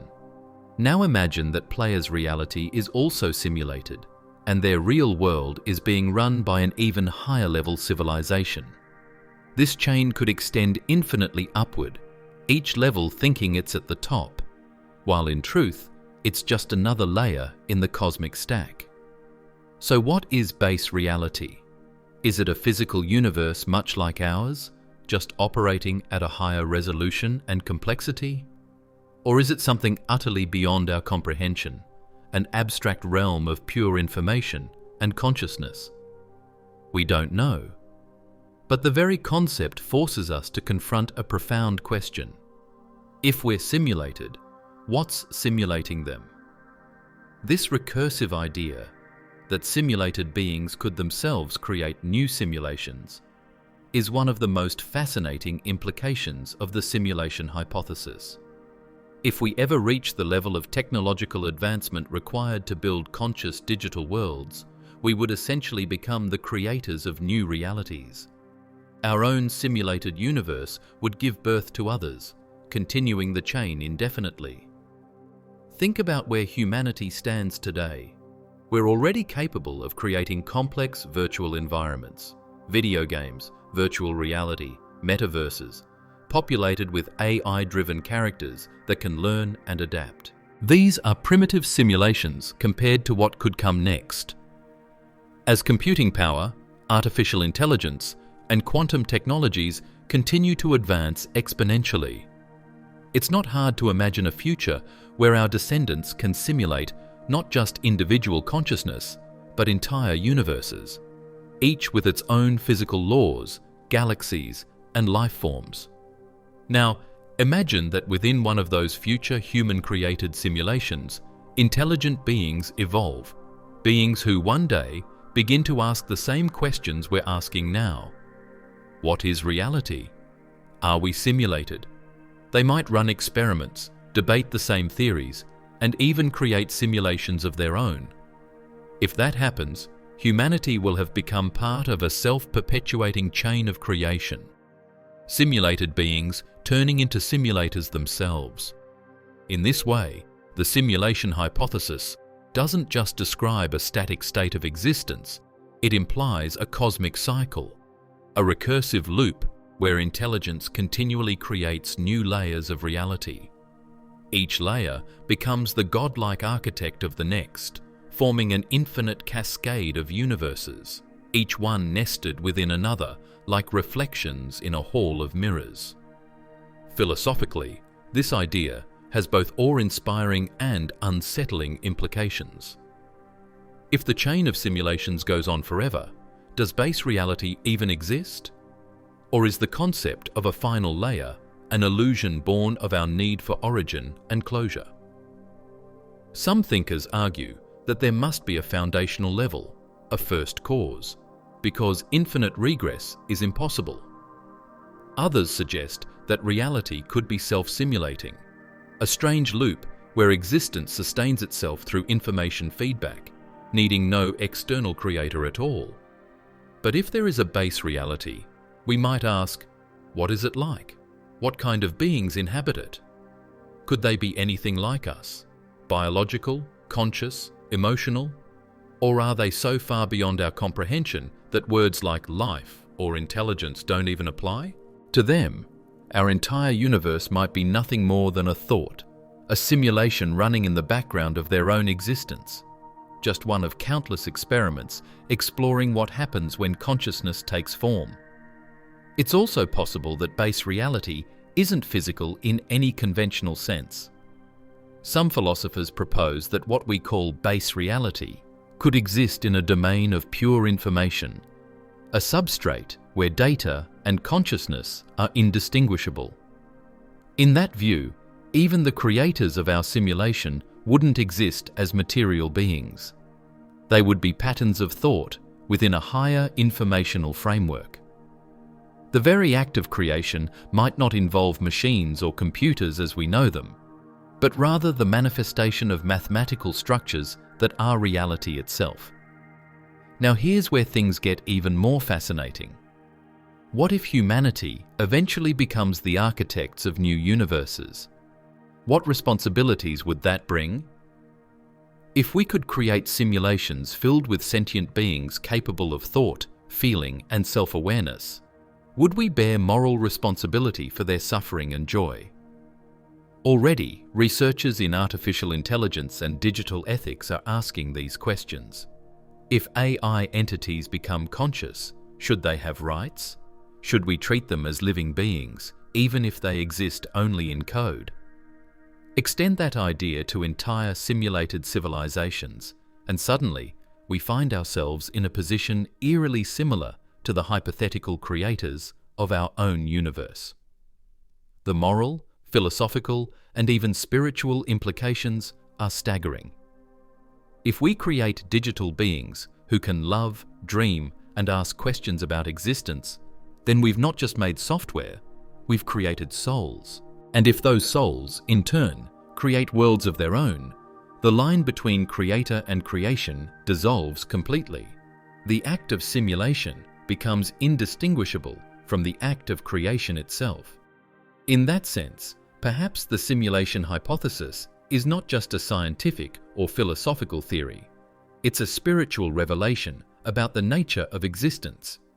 Maybe the universe is designed to create creators, to allow intelligence to evolve, understand itself, and continue the cycle of creation across infinite layers of reality. This possibility reframes everything we know about life, purpose, and destiny. If we are simulated, it doesn't necessarily mean we're insignificant. On the contrary, it means we're part of an unbroken lineage of creators, each layer building upon the last, each simulation exploring new expressions of consciousness and meaning.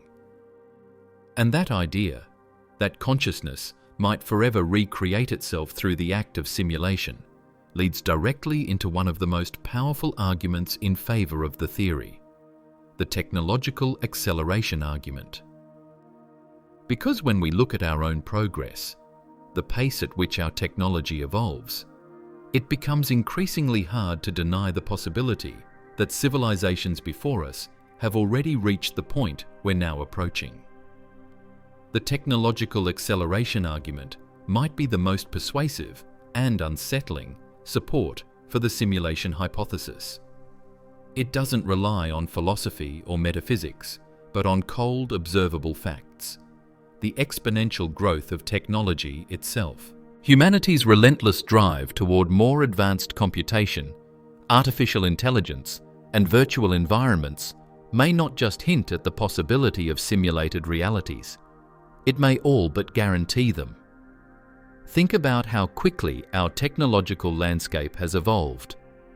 Only a few decades ago, the most sophisticated computer game on Earth was Pong, 2 rectangles and a bouncing pixel. It was revolutionary at the time, yet laughably simple compared to what we have now. Fast forward to today. We can step into photorealistic 3D worlds rendered in real time, where every blade of grass sways with physics-based precision and where artificial intelligence animates lifelike characters capable of conversation, learning, and emotional nuance. In half a human lifetime, we've gone from crude shapes on a monochrome screen to simulated realities so immersive they can fool the human brain. This breathtaking leap isn't just progress, it's acceleration. Computing power doubles roughly every 2 years, a pattern known as Moore's law, and even though physical chip limits may slow that pace, entirely new paradigms like quantum computing, neuromorphic processors, and artificial general intelligence, AGI, are poised to push it further.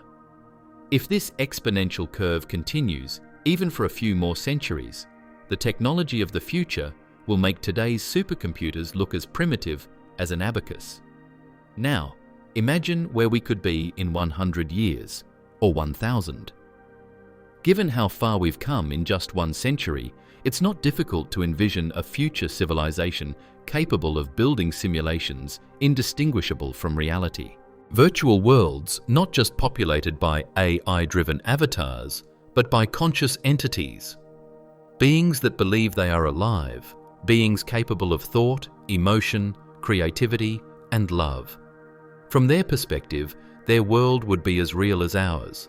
They would have physics, biology, even their own history, all encoded in an unimaginable expanse of computation. And here's the key point. If humanity can eventually reach that level of technological sophistication, then it's overwhelmingly likely that other civilizations, somewhere in the cosmos, already have.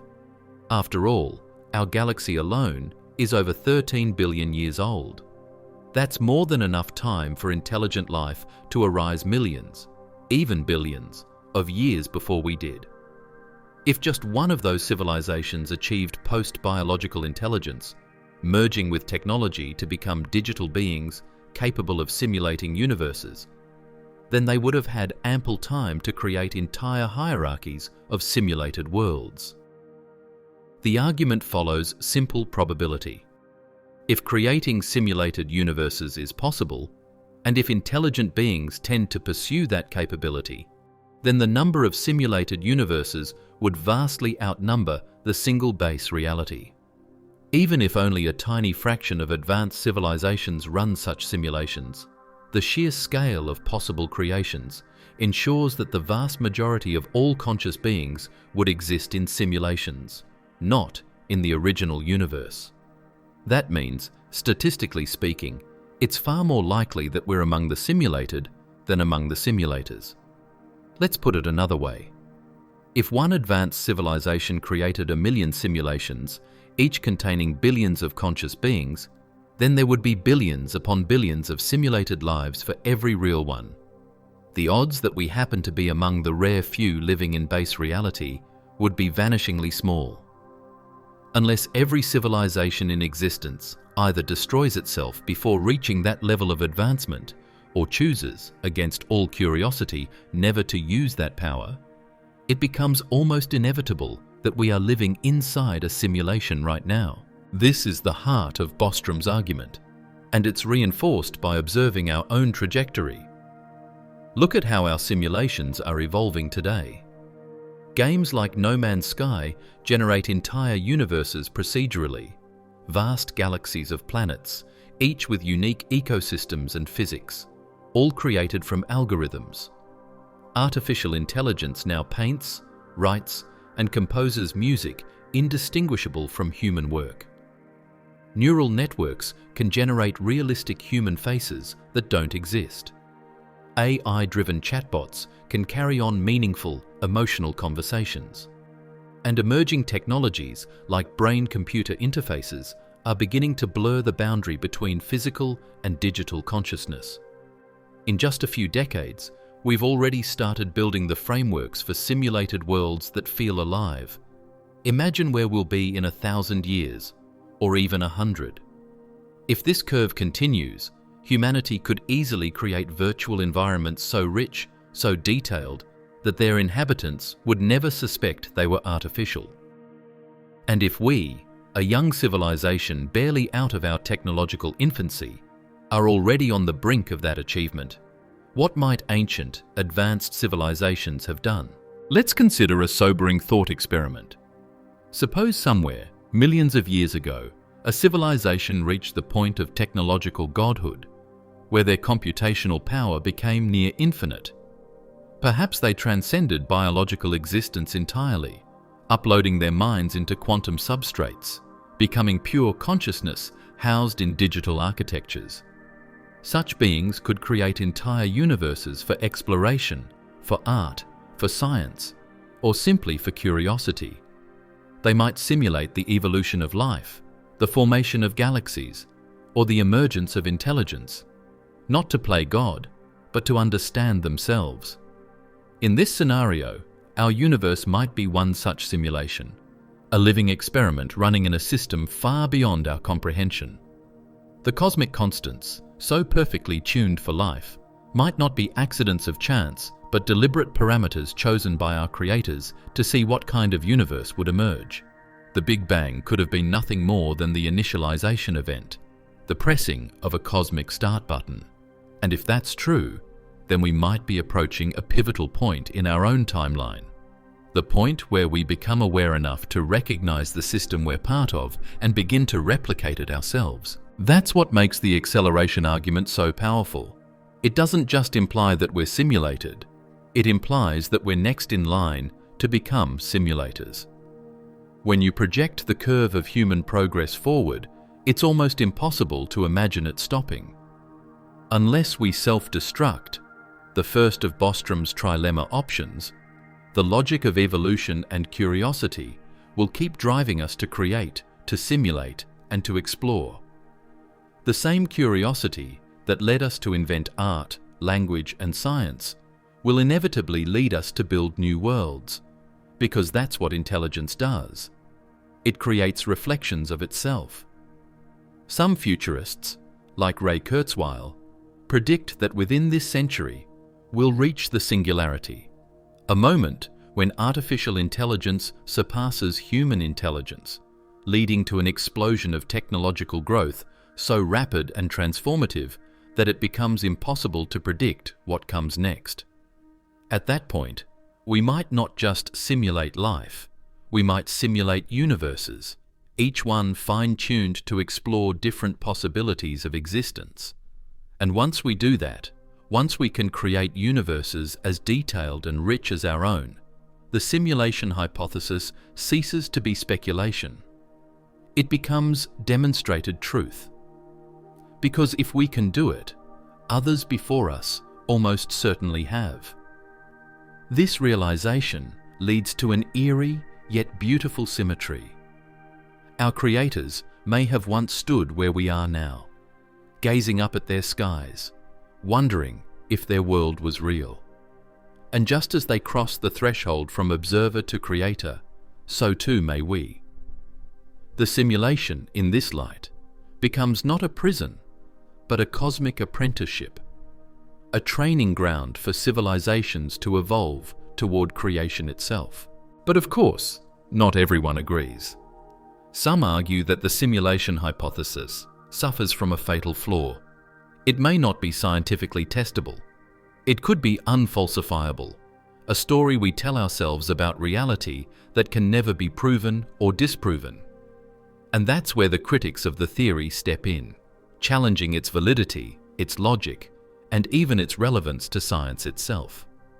While the simulation hypothesis has captured the imaginations of philosophers, scientists, and futurists alike, it hasn't escaped scrutiny, and rightfully so.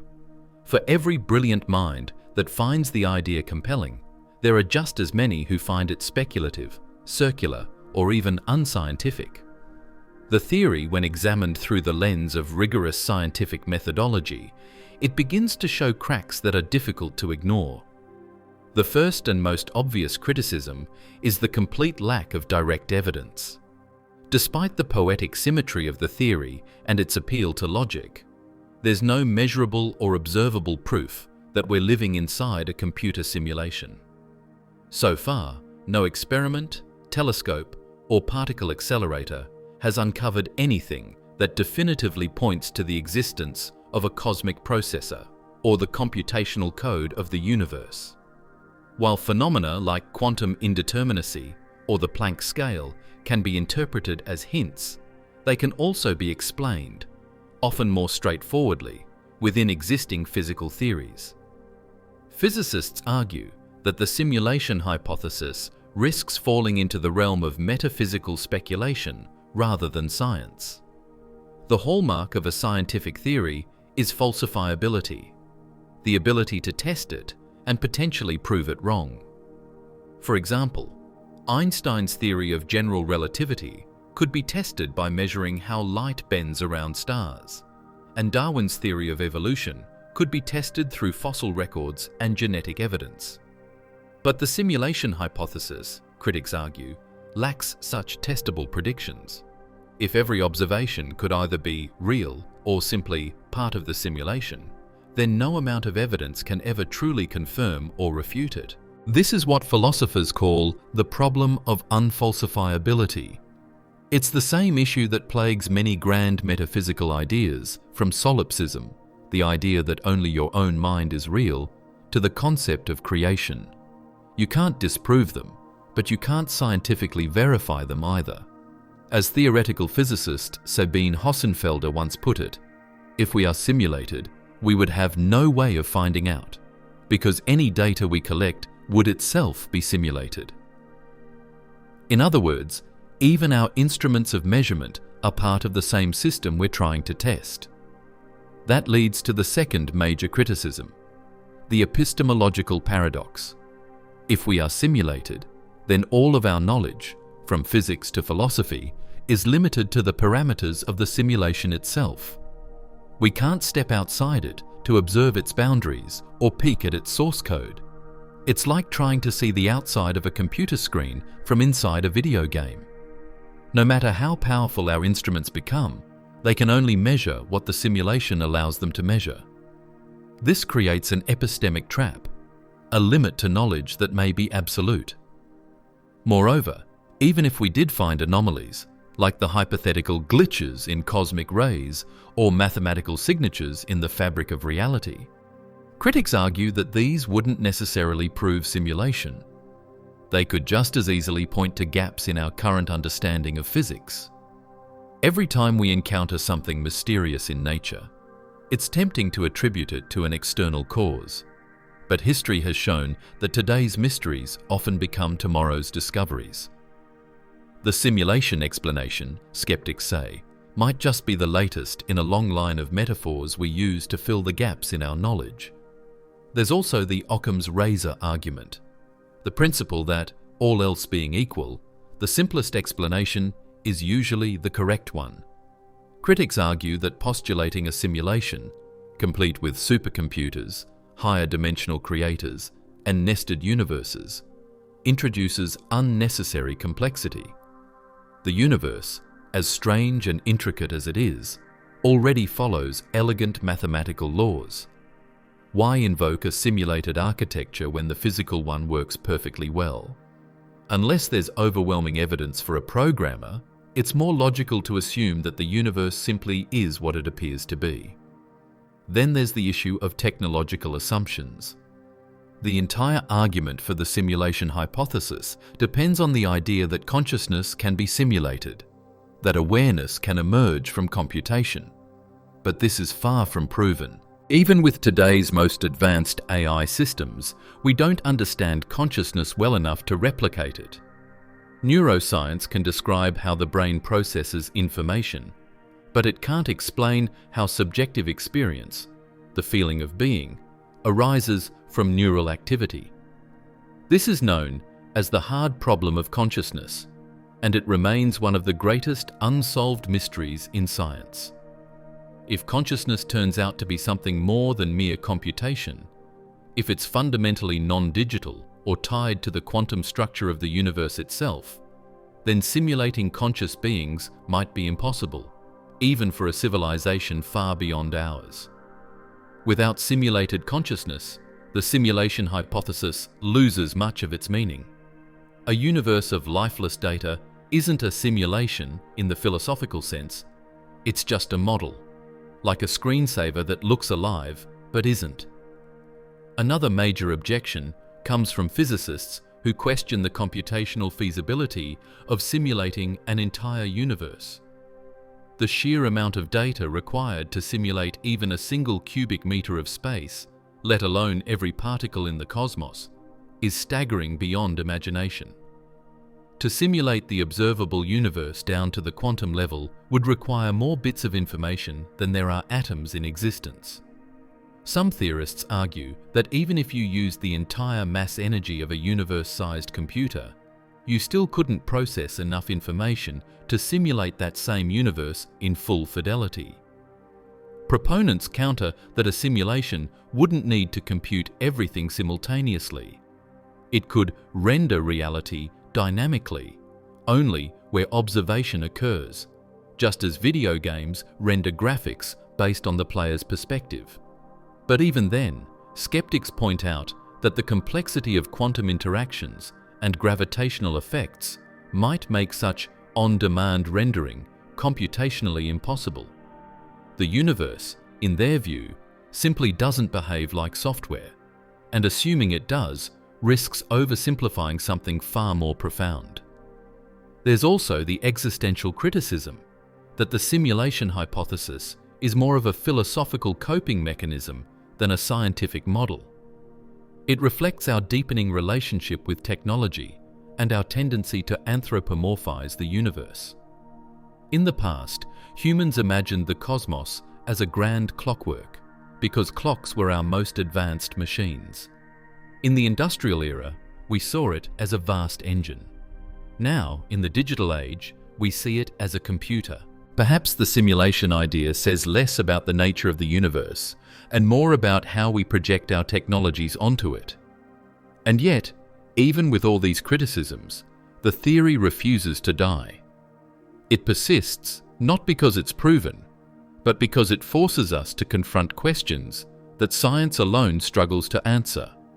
What is consciousness? Why does the universe exist? Is reality objective, or is it something that's constructed, computed, through observation and experience? In a strange way, even its critics acknowledge the simulation hypothesis value, not as a testable scientific model, but as a philosophical framework that bridges physics, computation, and metaphysics. It reminds us that our understanding of the universe is always filtered through the lens of our era, and that today's simulation may just be tomorrow's deeper truth. If our universe truly is a vast cosmic simulation, then, at least in theory, there should be evidence of its code hidden somewhere in the data of reality. Just as every computer program leaves subtle fingerprints of its architecture, small inefficiencies, boundaries, or repeating patterns, so too might the program running the universe. The challenge, of course, is that we're trapped inside the system we're trying to analyze. But that hasn't stopped scientists and philosophers from proposing ways we might detect the simulation from within. Some of the most intriguing ideas revolve around searching for computational errors, irregularities in the physical world that shouldn't exist if reality were continuous and fundamental. If the universe is a digital construct, it must, at some level, process and store information in discrete units.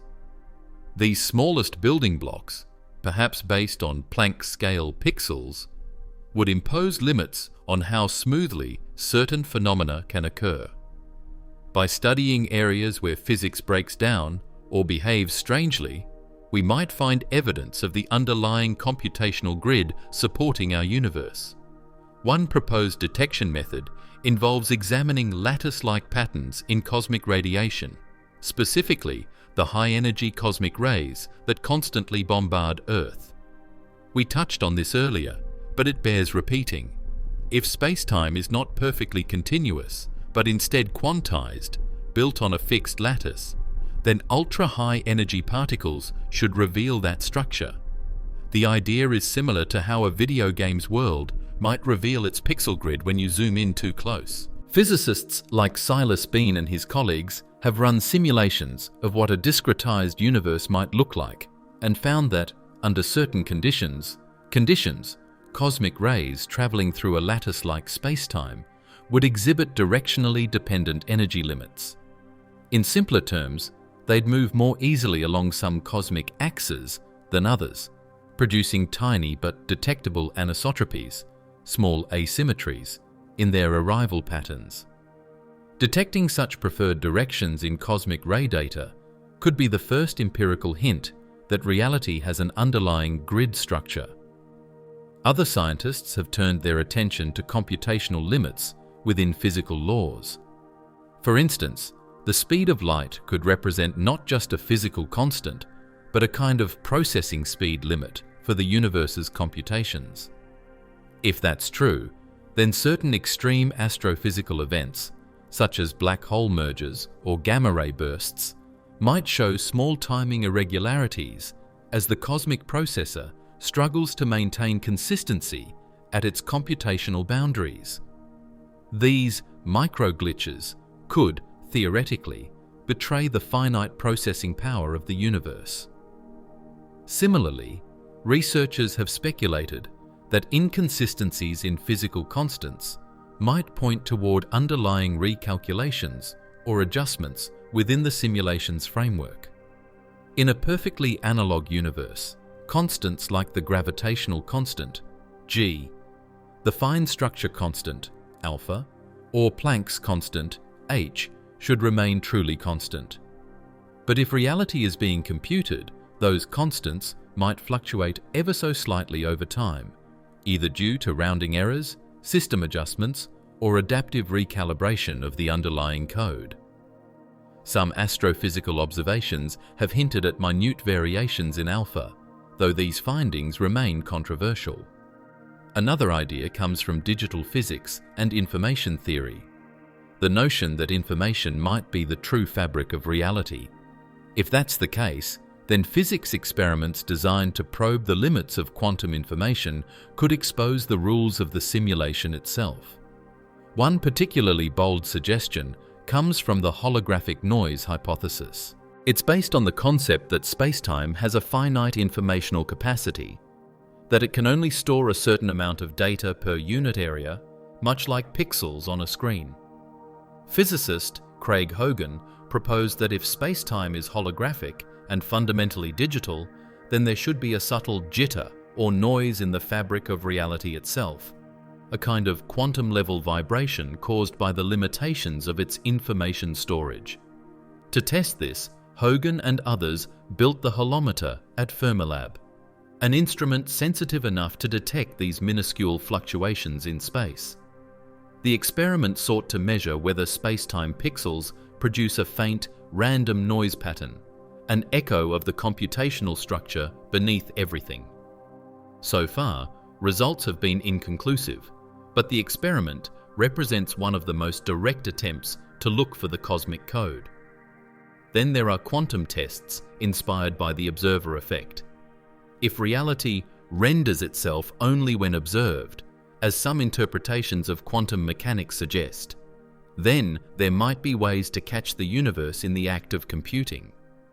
Experiments in quantum decoherence and delayed choice measurements already show that observation seems to determine outcomes in unpredictable ways.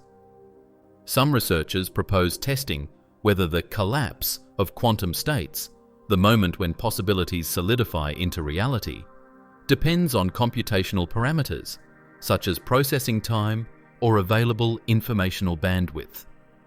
In other words, if the universe is a simulation, the timing of quantum events might reflect how quickly the system can compute updates. Still others have speculated that cosmic background radiation, the faint afterglow of the Big Bang, might hold hidden patterns that betray its artificial origin.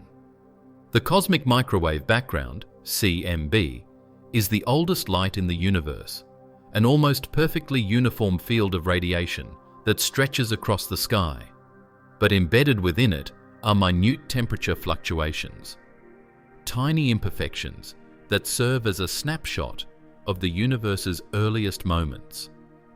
Some theorists propose analyzing the CMB for geometric anomalies or repeating sequences, which could represent compression artifacts or initialization imprints left behind by the universe's creation, similar to how digital images show patterns of compression when you zoom in close enough. Another fascinating proposal comes from studying quantum entanglement, the mysterious connection that allows particles to instantaneously affect one another across vast distances. In a simulated universe, entanglement could be a form of computational optimization, a way to synchronize distant objects instantly without transmitting information through space. Researchers could, in principle, look for inconsistencies or delays in entanglement correlations, glitches that might indicate the underlying architecture coordinating those links. Finally, some have speculated about searching for computational errors, anomalies in physics that don't fit anywhere in our models, that look like bugs in the universe's code. Things like unexpected quantum jumps, impossible coincidences, or even violations of conservation laws, if ever observed, could point to flaws in the simulation's rendering. Of course, skeptics are quick to note that these could just as easily be gaps in our own understanding of nature. But if multiple, consistent patterns emerged, glitches repeating across scales or systems, it might start to suggest a deeper artificiality.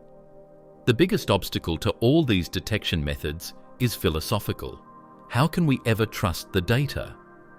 If we are part of the simulation, then every observation, every experiment, and every instrument is also simulated. Even if we did find evidence of digital seams in reality, how could we know that they weren't simply part of the simulation's design? Perhaps the system includes those clues intentionally, like Easter eggs in a game, hints from our creators meant to awaken curiosity. Or perhaps, more chillingly, it's programmed to prevent us from ever confirming the truth. Whether or not we are simulated, one truth remains unshakable. Our experiences feel real. Every sensation, every emotion, every thought and memory, they all carry weight and meaning to us.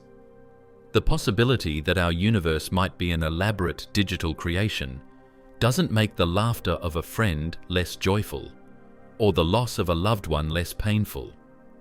It doesn't make the stars any less beautiful, or curiosity any less sacred. If anything, it deepens the mystery of existence, because it shows that meaning isn't something handed down by the structure of the universe, but something we create within it. Even if we were just intricate patterns of data, lines of code in some unimaginable program, we would still be alive in every way that matters. We would still love, dream, and search for purpose. Consciousness itself, the ability to feel, to wonder, to ask questions about our own reality, might be the most profound proof of existence there is. It suggests that even if the universe is an illusion, it's a conscious illusion, one that knows itself through the eyes of its inhabitants. Perhaps that's the ultimate point, not whether the universe is real or simulated, but that it knows itself through us. Maybe we are the instruments through which the universe, whatever its true nature, experiences awareness. The simulation hypothesis, at its heart, doesn't have to reduce us to mere algorithms. It could elevate us. It could mean that consciousness, imagination, and creativity are so fundamental to reality that they emerge even in the deepest layers of code.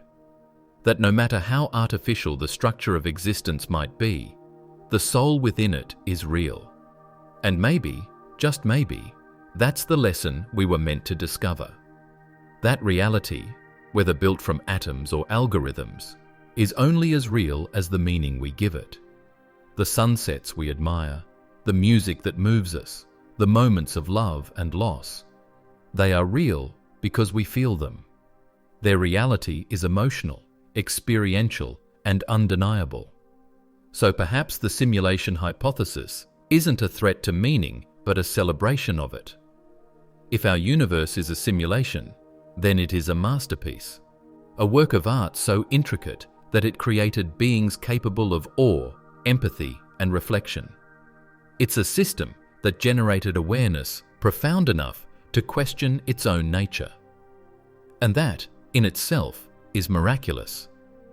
In the end, whether we're biological beings in a physical universe or digital souls in a cosmic machine, we still have the same fundamental responsibility: to live fully, to seek understanding, and to make our existence meaningful. The quest to know reality's nature, to peer behind the curtain of creation, is what defines us as conscious beings. The fact that we can even ask these questions may be the clearest sign of all that something extraordinary is happening within us. Maybe we'll never know the truth. Maybe the base reality, if it exists, will forever remain beyond our reach. But perhaps that's not the point. The search itself, the endless pursuit of knowledge, wonder, and truth, is what makes consciousness beautiful. Whether we're simulations or stardust, the act of asking, "What am I?" connects us to the deepest mystery of existence. So, as we gaze into the vastness of the cosmos, whether it's a cosmic computation or an eternal universe, let's remember this. Even if reality is an illusion, it's the most magnificent illusion ever created. And in the end, whether or not we're simulated, our experiences feel real. And maybe that's what truly matters. This video is for educational or entertainment purposes only, and information provided in the video may be incorrect. Like the video and subscribe to the channel for more such amazing videos.